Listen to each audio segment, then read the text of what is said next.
Hello. This week's testimony that the prosecutors are bringing forward on the Chad Daybell case has a lot of things that make you go, I want to talk about them. Some things that we knew already, and some things that were actually surprises to me. So let's dive into what the case is against Chad Daybell based on this week's testimony. Another thing that's interesting is the prosecutors are just about to wrap. So, my question is, what do you think John Pryor has up his sleeve for a defense when he gets his turn against the prosecutors and against the state regarding Chad Daybell and his supposed innocence?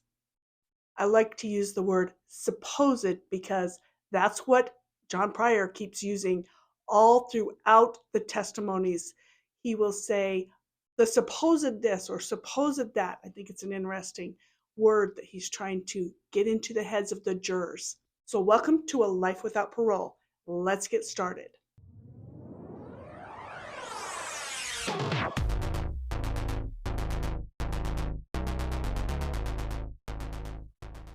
There are so many things that we could talk about. And I think that I did a video a while back, and it was a recording from Melanie Gibb.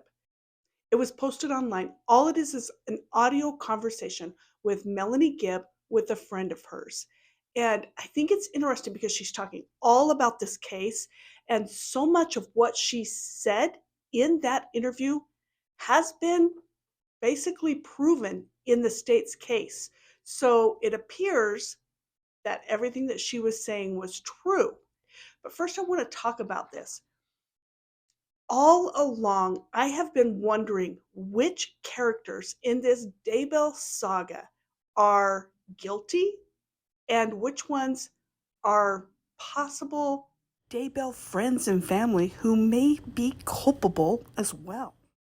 We know that there's quite a few collaborators and there's quite a few people in Chad and Lori's inner circle that knew a lot more than meets the eye, so to speak. Why didn't they ring the bell, call the police, alert authorities about what was happening? We're going to talk about that. First and foremost, Melanie Gibb. Based on her own recorded conversation that she didn't know was being recorded, we find out a lot of information. Let's listen. Ned Snyder, and you're not gonna, you are, I am. She told him. I think she told him prior to this, but she was translated. She was married tomorrow night before. Oh my and gosh. Already felt, so yeah, she's already telling him this stuff, which is not smart. Oh my goodness. And yeah, not smart. She should have kept that information to herself. So he Right off, Melanie Gibb is saying Lori was dumb to tell Charles that he was a zombie and his name was Ned Snyder now because that's the evil spirit that overtook his body. And she's saying he should have kept it to himself.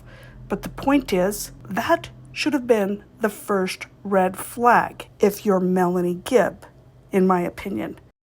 The fact that Lori told him is his only chance of survival. Listen as Melanie explains how Charles was trying to get Lori's best friend to realize Lori's crazy because she's calling him a zombie. Let's listen to this. So he gets me to come over to his house. He breaks into the house and she's picking up the kids. He's still skinny. It's a lot of drama in that. But anyway, he says to me, and I thought it was Lori, but he had her cell phone, so he was trying to get me to come over. So I talked to him, so it freaked me out. And I get there and it's him, and I'm like, oh my gosh.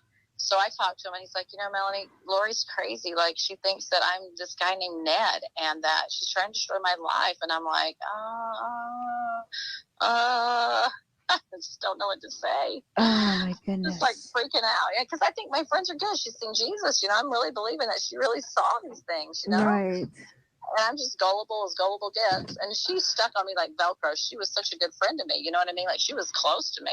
Right. And so I just stood there and didn't know what to say to him. And then he hugged me and he was crying. And I was like, I look back now and go, oh my gosh. Anyway, so basically she sets it up where he sets it up. He's going to come into town, when he passes away. And they have a shoot down, and he dies, and out of self-defense. But the police officer told me that it was not the guy that Alex that shot him, he didn't even really get hit that hard in the head.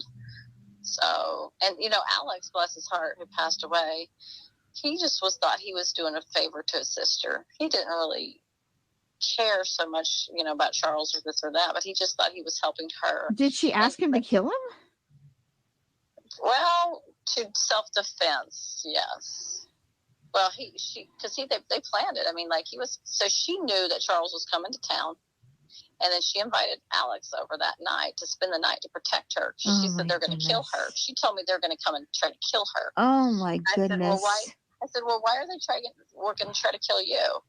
And she said, well, because I have a $3 million policy on my head, and my brother and my husband and my nephew are all zombies now, and they all want me dead. Oh my goodness. Oh yeah, it gets crazy. So anyway, they have the shoot down and everything, and she grabs his phone and they fight over that, and then Tylee, her daughter, picks up the bat and tries to defend herself or hit him or whatever. She doesn't like him anyway, and she doesn't like anybody, and so anyway, they shoot him. And so I've talked to the police officer. He goes, she was really happy for somebody that just had her husband shot dead. She was like, oh, how are you? She's real positive and upbeat. And I was like, oh, that's not normal behavior to somebody that gets blown away in your front room. Yeah, exactly. And I mean, that would traumatize me. But anyway, so she's told to move up to Rexburg. The Lord tells her, move up to Rexburg now. She takes Tylee and JJ with her. Tylee and JJ are up there. I know she's up there with both of them because I can hear them on the phone in the background while she's packing and moving in. And then she tells me, I don't know, within a week or two, that Tylee is now at BYU. He's up there. She's up there at school. Huh. So I go up to visit her, and I see that Tylee is not there. And I said, hey, Tylee's. I mentioned again, like, Tylee went to BYU, and she goes, yeah, but she gave me this really creepy look. Oh. Yeah, it was creepy. It was like, yes, she's dead, really, and that kind of look. Yeah. Like, I think, yeah. Okay, here is chance number 2 for Melanie Gibb to do the right thing and alert the police that Tylee is dead. But no, she doesn't do that. Yeah, almost that kind of look. But then I didn't know what to think about it at the time. I was like, why do I feel creepy when she looks at me like that, Yeah. And so anyway, then she tells me, I get there in September 23rd weekend, and JJ's missing. No, JJ's not missing, sorry. JJ's there, and she tells me he's a zombie now. Oh my goodness. And so was Tylee. Oh no. So people that are zombies, they don't end up staying alive, as you probably see the pattern here. And so, anyway. Okay, now chance number 3 is huge because she knows Tylee's already dead. Charles is dead. JJ is still alive, but he's deemed a zombie, so she knows what his fate is. And yet, she does nothing. So I say, okay, she says, I'm just going to give him back to Kay, the grandmother. And I said, well, that sounds like a good idea. Then you guys can move on with your missions. Just tell her to take Kay. You think she'll take JJ? I mean, he's a lot of work. Do you think she'll take, no, yeah, I'm hoping so. I'll just have to make something up. I said, well, tell her you're sick or something and that you just have some illness and that you're not able to watch after him. So, she said, hey, he's a handful. And so, and plus it's not her kid anyway, right? And so. It's not her kid because she adopted him, right? Right, she adopted him from Kay's family. The way she talks down about JJ is so sad when she knows what's happened to him. And it just breaks my heart. Let's keep going. Oh, she did? Yeah. Oh. As a baby. She had him as a baby. Yeah, he was a drug baby, and so they adopted him as a baby. Yeah. Oh, wow. And she was a really good mom to him. She was very patient with him and very loving. I saw her. She's very loving to him. Wow. And she was hands down. She was a great mom, patient, very patient with that kid. Wow. And so anyway, so she told me, she's like, yeah, JJ is at grandma's house.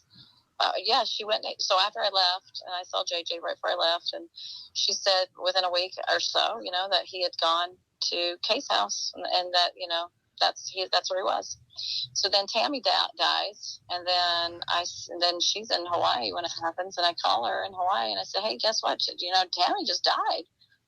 do you know this? And she goes, no, I haven't heard it yet. And Oh my goodness. And I said, well, what happened? What happened to Tammy? And she goes, well, she was a zombie 2 weeks before she died. I was like, really? She goes, yeah, she was starting to question our relationship. She was wondering if he was having an affair. I said, oh. And so, and I said, well, how did she die? She goes, well, we just had to do what we could to take her out of her spirit, something like that. Again, once you've heard that, why not do something? And I was like, okay. I'm thinking she said a prayer and her spirit went home. That's what I'm thinking, right? And so, like, maybe she did some kind of, like, blessing or something, you know, like people can do that, I guess. I don't know. And so anyway, then this is where it all changes for me. This was hard. You're going to just try not to react. Okay. Okay. No. Okay, not when there's all these deaths and everything, and affairs and lies and everything going on. But wait till you hear when things change for Miss Melanie. Okay. Put your seatbelt on. Okay. And so then I get a call from Chad 2 days before Thanksgiving. Hey, Melanie, Rexburg Police is going to call you. Don't answer. And I went, what? And my stomach just dropped, you know? Oh, man. Your stomach doesn't drop when all these people are dying around you, but only when you might be implicated? And I said, what happened? Well, the police are over at Lori's house, and they're looking for JJ. And she told them that JJ was with you. And I went, what? Oh, no. And I'm like, well, I thought JJ was at Grandma's house. He's not there, is he? And he's like, no, he's not. I'm like, what? And I don't know. Honestly, I did not know what to think at this time. I was so shocked. And just like my whole spirit was like, what happened? I was freaking out inside. And then I get a phone call from the police. Of course, I ignore it. And then... Of course you ignore it? You ignore the police call? That makes no sense. Lori calls me and she's like, oh, no, everything's fine. I just told the police with you and that you're going to take them down to Arizona. And I'm like, why? Like, what happened? And she's like, well, JJ was, we thought that JJ was going to get kidnapped by Kay, and so we're protecting him, and which is a lie, and which I believe is a lie personally. Right. And I'm like, okay. And she's like, well, I got to go. And I just didn't know what to say. I was just so dumbfounded by it all. And anyway, so I go down to Arizona, and her brother's down there, just down the street from me, because he's marrying my friend who's in my ward. Her name's Sulema. And so I say, hey, are you around? And so anyway, I said, hey, let's meet. We need to talk. So I said, hey, Alex, I said, do I want to know what happened to JJ? And he says, no, you don't want to know. I went, what? Oh, my goodness. And she goes, I told Lori she should have never got you involved in this. I'm like, yeah, she should have never got me involved. That was not smart. And then he said, yeah, the police ransacked my house, took my guns. And I'm like, I wonder why they did that. I couldn't figure that out at the time. And I just figured, they kept telling me that, they had a lot of bad people working for them, that now the cops are zombies, that kind of stuff. Oh, my goodness. And so, anyway, I'm starting to get, like, really creepy feelings. Again, creepy feelings, not because all these people are dropping dead, but because you might be implicated. During Chad's trial, we have seen many clues and testimony that corroborate everything that Melanie was saying in this recording. But there are some surprise witnesses as well. I think it's interesting that it seems to me the big thing is this time around, we got to hear from Melanie's, Lori's niece. She did not testify during Lori's trial because she listened to previous testimony and she was excluded. How convenient is that? But she did testify this time, as well as her second husband, Ian Pulowski. Another testimony that I thought was interesting was Zulema's. And she did testify before, but I just think that there's a lot of information that we get from these two. One thing, just on a side note, it seems like they changed their appearance, which I don't really blame them. I'm sure that they can be seen anywhere they go. People will be like, oh, that's Melanie Pawlowski. Oh, that's Zulema. But it's almost like they switched places with each other. Melanie became dark haired, Zulema became blonde. They traded places, in my opinion. But anyway, let's talk about some of the things that are the most intriguing to me. First of all, Melanie Pawlowski did multiple television interviews when the children were still missing, and she just talked about how there was no cult. Lori was innocent, Chad was innocent, the children were safe, they were going to be found.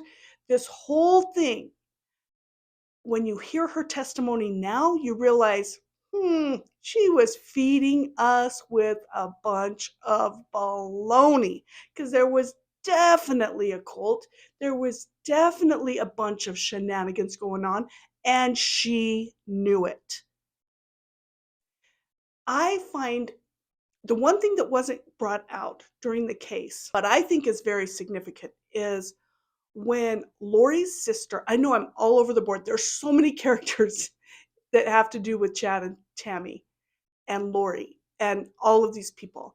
But it's interesting that when Summer Shiplet, which is Lori's sister, and Lori's mother went on Dateline and they said Lori's innocent, we know the children are safe, and they just defended her all the way.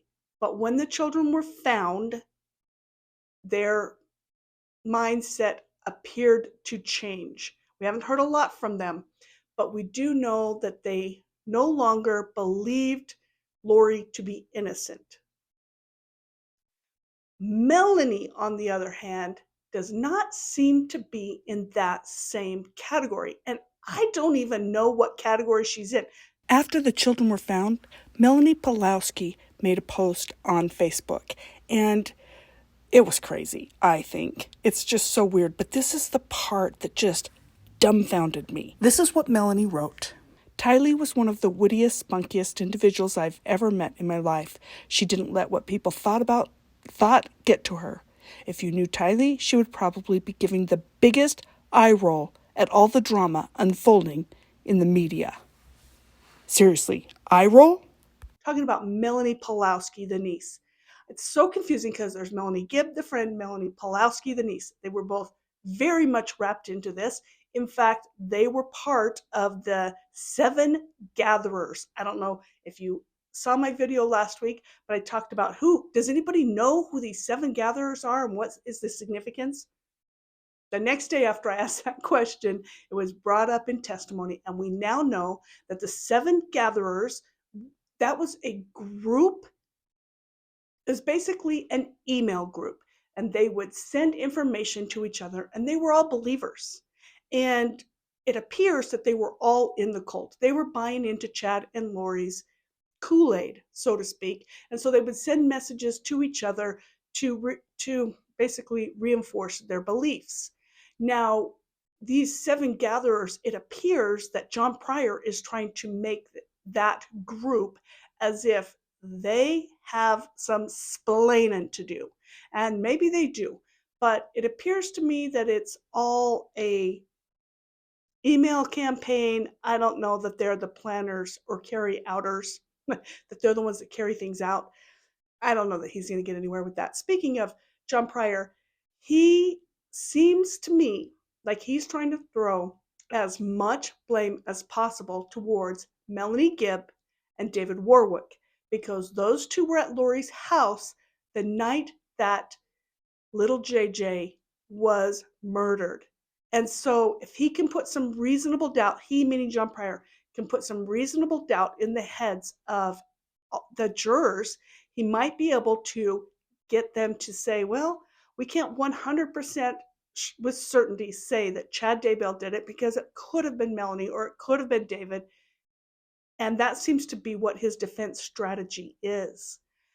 But as we get more and more evidence, especially the fantastic evidence that we got today, which is from an investigator.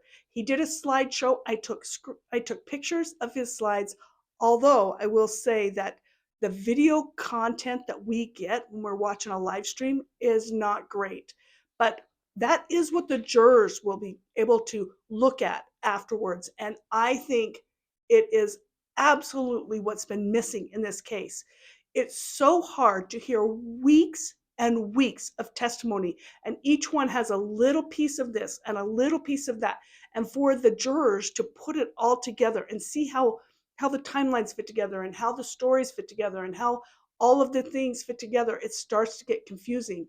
And I can see how, because of the long days, the long testimony, it could start making your brain wander, and then you might get caught up and lose sight of where we're at.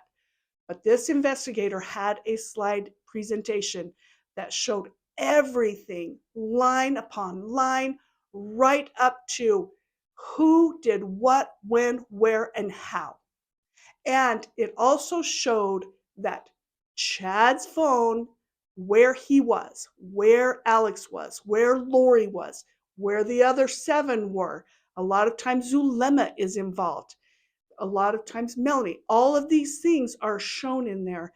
And you can no longer say, well, was Chad really on the property when Alex was burying the bodies? And the answer is a definitive yes. At least his phones were, and he was messaging. So I don't know how they're going to get out from under these things. This has been some of the best testimony yet, in my opinion, to piece everything together and get all the puzzle so all the pieces align and you can see an overall picture of what happened, what and why and where and how and who. I think it's pretty clear. And certainly Melanie Gibb and David Warwick were not there when those bodies were buried.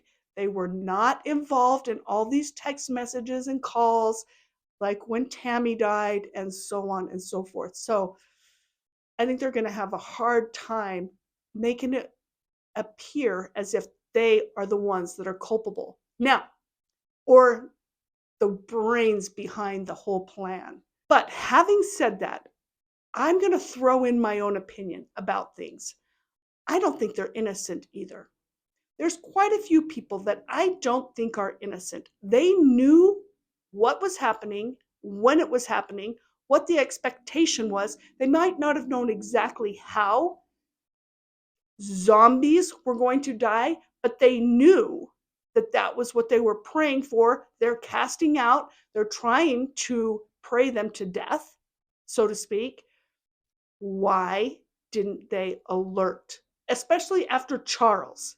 Let's talk about Melanie Gibb. Charles dies just like the plan, and then she still is in the cult, believing that they're the truth, which, what on earth? Not to mention Melanie Pulowski. Then you have Melanie Pulowski, who also believes and acts like she doesn't know in those interviews, and yet now with all the testimony we know she knew. She was being recorded by her own husband. She knew, and she knew how to play the blonde. I don't know what to say. I can't even imagine. And my aunt is a good person and blah blah blah. Oh yeah, she's a good person, all right. Oh, let's talk about a few things that we learned.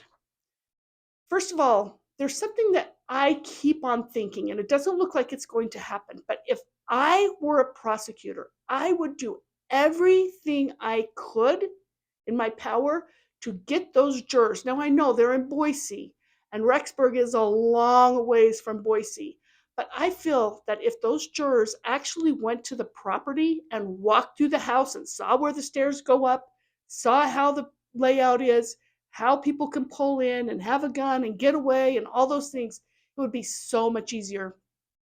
When I look at overviews of the property, it is very confusing. I've actually been to the property and it looks different in real life than what the overview is because it's kind of a weird, like it looks like the front of the house is one way, but it's really, anyway, it doesn't look like that's going to happen. They're not going to be going to the property.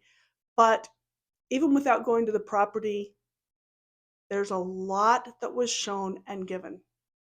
Ian Pulowski is someone who really has me curious because he came into this with just a few weeks of knowing Melanie.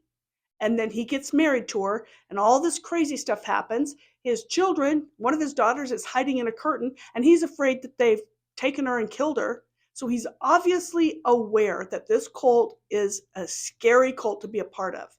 And yet, somehow he gets sucked in and he is drinking the Kool-Aid now. He was a bit of a hostile witness, although he did tell the truth without as much, what's the word, like attitude as we got from his wife, Melanie Pulowski. There was definitely attitude with her. I think it's interesting that, okay, let's say all these people, they were believing. The seven gatherers, Ian, David, Warwick, he kind of was on the fence for a while. These people that were just kind of believing. And the thing that I keep on wondering is why? And I guess it's the question that we get from cults from the beginning of time. Why? Why would you believe Chad? I can't imagine. Or Lori. And it's the question as long as time. I think it's interesting that let's say they really did believe it. Chad, Lori, Alex, Zulema, Melanie P. If you really believed it, you believed with your full heart, mind, and everything that, let's start with Charles. Charles was a zombie, so he had to die. Okay, that's another story. We'll be doing that case in the future. Let's move forward to Tylee. Tylee is a zombie. She needs to die.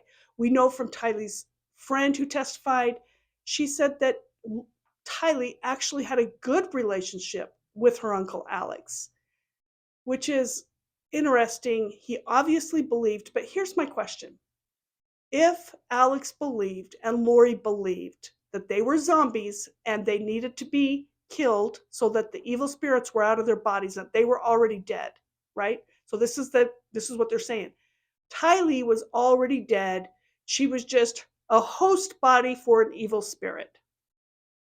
If you really believe that, why would you take Tylee on one last vacation through Yellowstone before her demise? That doesn't make any sense. Why would you do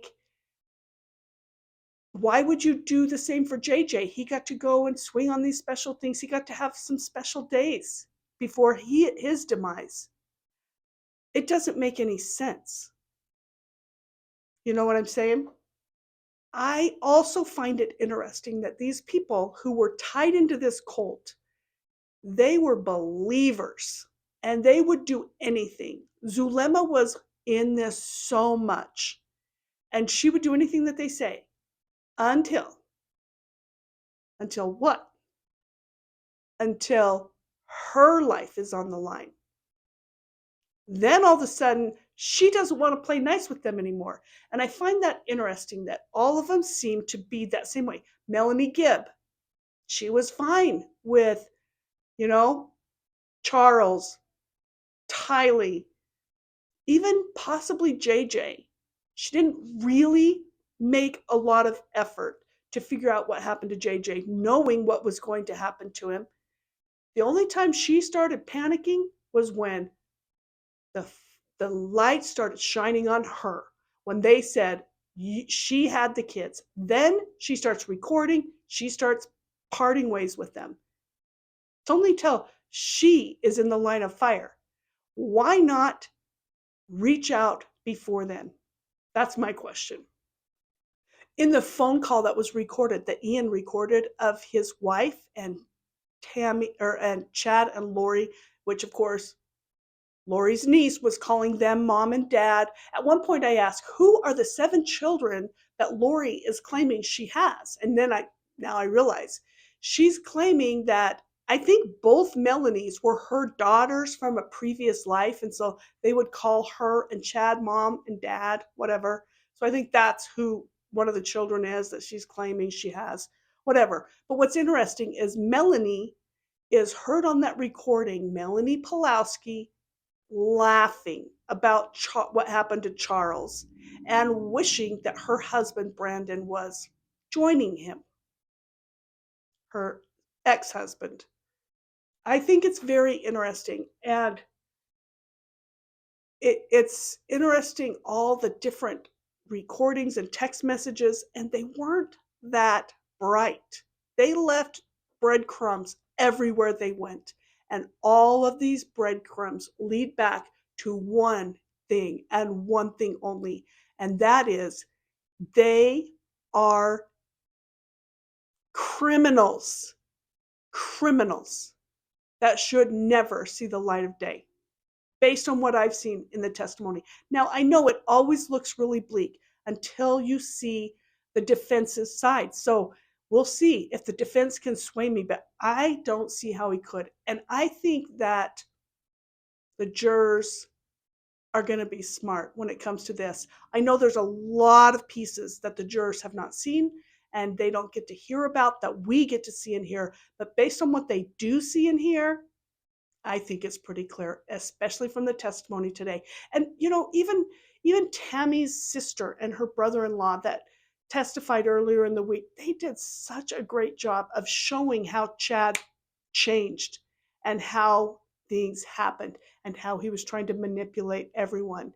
He was pretending to be a member of one church while he's living the life of starting a new church.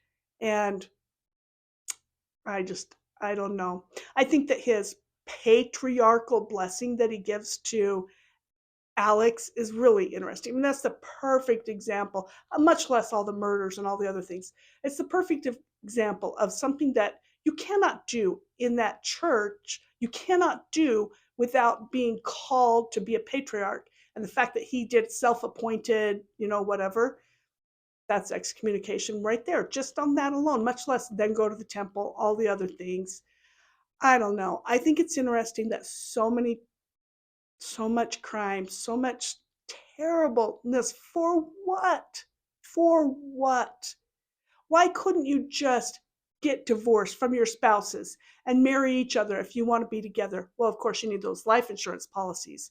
But it's just so ridiculous to me. It's so ridiculous. And Lori, she didn't want to have to take care of JJ anymore. That's ridiculous too. She could send him to the grandparents who would have loved to have him. Tylee, she was sick of Tylee. So Tylee could be on her own. Tylee could have gone to an aunt. She could have gone somewhere else. But no, they do the selfish thing and do this horrible, horrible, the most unbelievable acts that there could ever be. And that is acts against your spouse and your children who are not to blame. I'm curious. What do you think?